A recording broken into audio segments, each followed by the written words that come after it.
everyone. I'm about to introduce to you author Mary Hogan, and we're going to be talking about her newest book called Left, a Love Story. So good. I know I say that all the time, but this is a great love story. An older couple, and he finds out he has dementia, but she figures it out first. But it is really good, guys. I cannot wait to talk to Mary about it, and we're going to try FaceTime. I'm going to try recording on FaceTime and see if I like it better than Skype. So wish me luck. Everyone, here is Mary.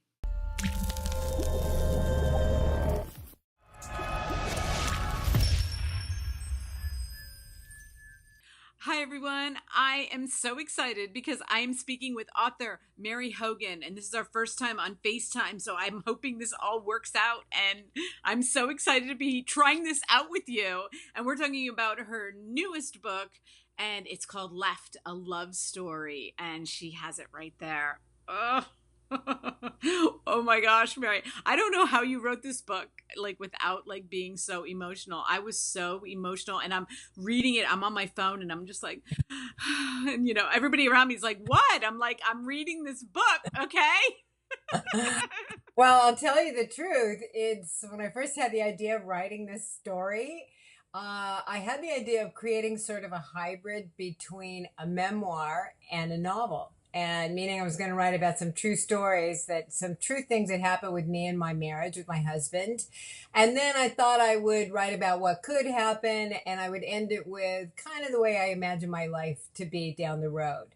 So it was a cathartic kind of, in a way, a joyous thing because I got to think through some stuff that I really needed to face. But it's, this is definitely a story of writing about what I know. Uh, well, and so the topic is Fay and Paul married, and it's a second marriage for him, and we'll get into that. But anyway, he starts developing signs of dementia, and what I just kept feeling for her, because I guess I never really thought about it, is like, if it's your spouse, like, how do you say, like, and as she's experiencing, the book is about her experiencing symptoms and not knowing what to do and feeling very alone in her not knowing what to do. And I would think that it is a very lonely feeling, because the person that you are the closest to and want to tell, it does not understand what's going on. And Well, the truth of the situation is that the wife is the first to know. the wife, yeah. And or the husband is the Right, first to know, and the right, patient is always the last to know. right. So I really saw my husband we've been married almost 35 years, and he was diagnosed in 2013 with a vascular form of dementia that was caused by a bunch of mini strokes. So that's part of my real story. Right.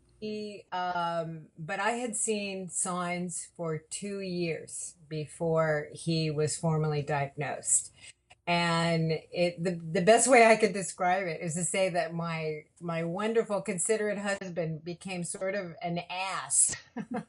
I mean, like overnight, we would have a date to meet at a restaurant in New York where we live, and he would just leave me sitting there and with no good explanation, or he would kind of pretend like he was listening, and then I'd see that he hadn't been listening at all. And he would forget to do stuff he told me he was going to do. It was just like I was gaslighted. But I knew something was wrong. I really did. I knew him so well that I knew something was wrong. And I talked to him about it. He wasn't going to admit it. I talked to a lot of other people too. His grown children, his grown sons. I talked to his best friend, my best friend. I even talked to his primary care physician. I said Mm, something wrong. right. And they all said the same thing. And I now know that this is very common. They all said, he seems fine to me. Right. And it's true that there's this intermittent kind of aspect to anybody who's in dementia. or sinking into it. And so it was very frustrating to feel like I was, like, always saying, I know what's going wrong here. I know something is wrong, and no one would listen to me. So to all the women out there who might be, you got to nag and cry and whine and threaten divorce. And, finally, Bob went to my husband. His name is Bob, and he agreed to be tested really to shut me up. I'm not kidding. And that test, that MRI and the cognitive test, that really changed our lives. So if my book has any impact at all, I want to shorten that distance between the time the wife knows and the time the husband or, any kind of patient is willing to get tested. Because it's that early period when they can really do something. If it goes too far, you can't do anything. That's what I was going So to ask you, is if the earlier find out and put on the medication, the better off, right? yeah, and some of the medications seem to work, some don't.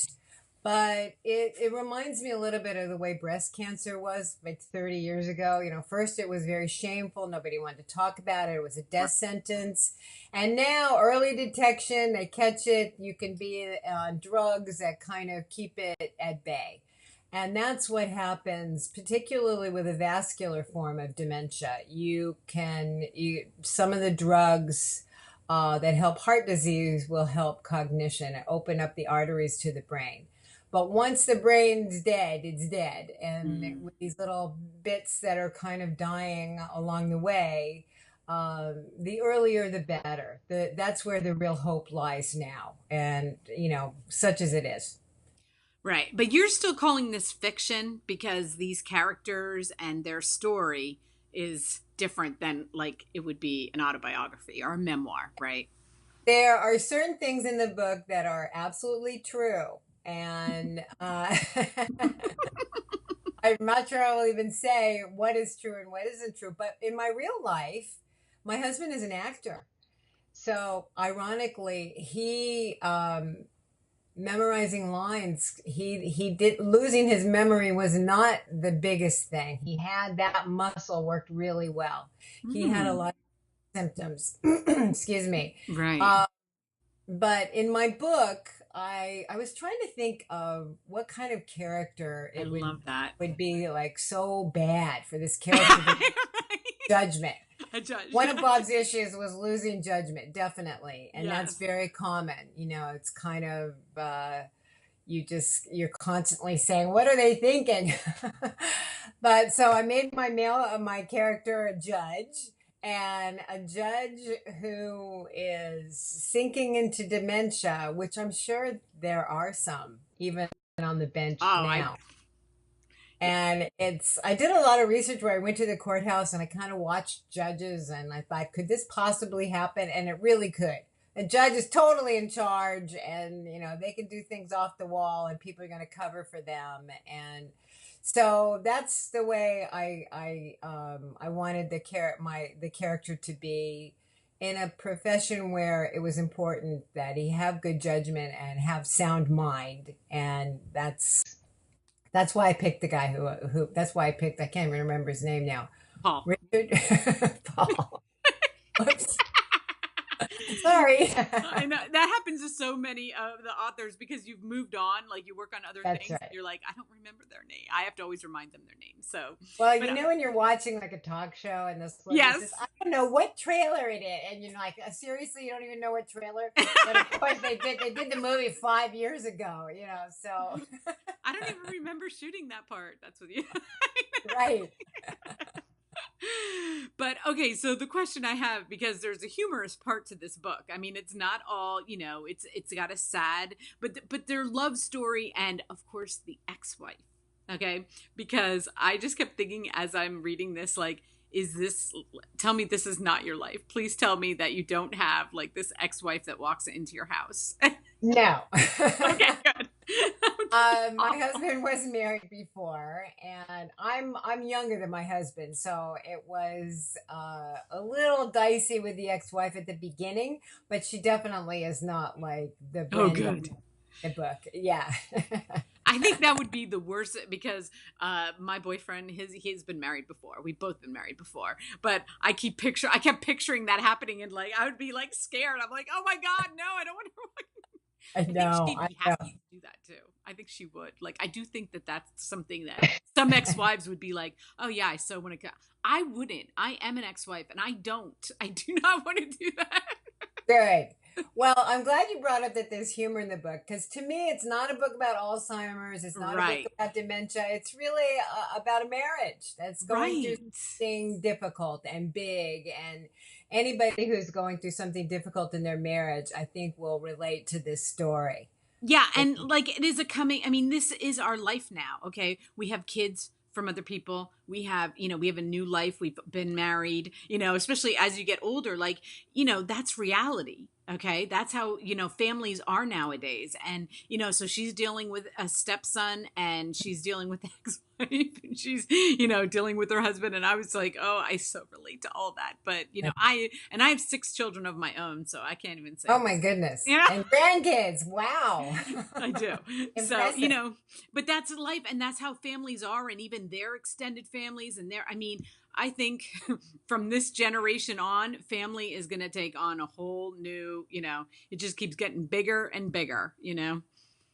And this particular issue, I'm in a support group with other women in my same situation, and they've taught me so much. But families are just critical in this, Yeah. for better and for worse. There's a lot of denial that goes on. There's a lot of fear. There's a lot of fear of heredity. There's a lot of all kinds of family dynamics Mhm.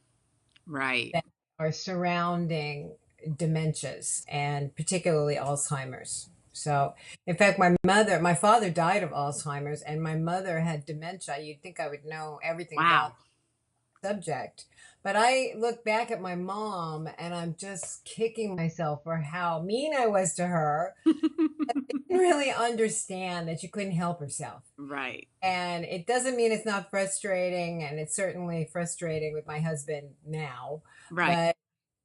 But it makes it a little easier if you can keep reminding yourself that they're not doing this on purpose. They can't help themselves. So Right. if I could do it over, I would have been nicer to my mom. Sorry, mom. I think we all would have been nice. Yeah. As a matter of Unless fact, it's now your kids. I know. And when my children are mean to me, and they are my older children, I'm always like, oh, I feel bad for them because I'm like, oh, they're gonna regret that. I hate that they do that. Like, because you don't know when you're in your 20s, you're just mean. It's That's just how you right. are. That's right. And you really, And then we right. I mean, I'm yeah. really happy that there's support groups out there because that really, really helps. I'm sure it helps you to be able to connect with other people that have going through the same thing, and so you don't feel so alone in dealing with it. That's exactly right. And I'll tell you, after Bob's initial diagnosis, he was sort of in denial about it. He would call it also, he would say he hated the word dementia, which Mm, anybody who has dementia hates that word. right. But if he talked about it at all, he would say that he had Alzheimer's light, which he's kind of a funny guy, and he's still a funny guy, thank heavens. But I just right away I love I that. educated myself and really found out what I was in for, and I realized it was no laughing matter at all. Right. And so my biggest fear initially was that I was going to fail him, that I would not have the right stuff to really tackle this problem. And so I joined this group, and they said to me, "You're stronger than you think you are." And Right. that has turned out to be true. And so it's being with other people. There were men in the group too. Being with other people that are going through the same thing, was I want to recommend that to everybody, even if it's your mom or your dad you're dealing with. But any of these situations, it's just nice to be able to say stuff to people who understand, because a Right. lot of people don't understand, and they don't get it, they don't understand. Yeah. And that's just the way it is. Yeah. And I'd love to tell everybody the last line of the book because I am such a line person. And when I got to the end of the last line, and I don't want you to go read it. Like, I don't want to tell people because just read the story because, it won't mean anything. But I just have to tell you that it was like, as soon as I got to there, I was like, ah. I know. I felt the same way. I wasn't sure Oh, how I was going to end it oh, because, it's difficult. There's no real happy ending in this story, right. in this life story at all. But I wanted there to be a little glimmer of a happy ending. So that's what I was going for. Oh, And it's it's yeah, now I that I'm know. remembering it. Well, I am so excited for you. I mean, this book comes out this week. Before I let you go, what is coming up next for you? I'm working on something else and I'm just starting it, so I can't really talk about it. But Okay. it's a family story. I my previous novel was historical fiction about the Johnstown flood in Pennsylvania, which Uh-huh. actually made me fall in love with your beautiful state. It is beautiful. Pennsylvania. Who knew? Who knew Oh, Pennsylvania was so gorgeous, particularly the Allegheny Mountains? And yeah, it's so anyway, I've gotten back to my roots, which is writing about family stories, and I've got another one coming, but it won't be out for a couple of years. So I'm still working on it. oh, that's awesome. Show everybody that cover again because I'm going to have all of Mary's links listed below, and there will be a link right to this book. I'll put the Amazon link. You can get the book now, and you'll just hit the button, and you'll be able to get it. I love. I love this cover so much. I do. It's so cute. Thank you. I Thank love the you. colors and It's a everything. pleasure to talk to you. Yeah, and I'm sure you're thrilled. I mean, it's doing well already, and people are talking about it, and I'm sure you're thrilled. What I'm hoping for and what's being set up for me is to have experts come into my book talks and then we open up the whole conversation to all the things surrounding this. It's going to be a big deal in the coming years with all the baby boomers aging. Yes. And in our country today, someone is diagnosed with Alzheimer's every 66 seconds. So I know. That's a It's going to horrible be, number. if it's not you, and I hope it's not Right. you or anybody you know, Right. we're all going to be affected by this. By So it's knowing definitely someone. community kind of a community illnesses that we all need to get out of the shadows and start talking about. So Well, thank you for that chance. yes, and I hope you have a lot of fun going around to the book clubs and the book signings and everything. And I wish you all the success, and we will talk soon when the next Thank you, book comes Michelle. out. Okay. Thank you so much. Okay. Bye I bye. appreciate it. Bye.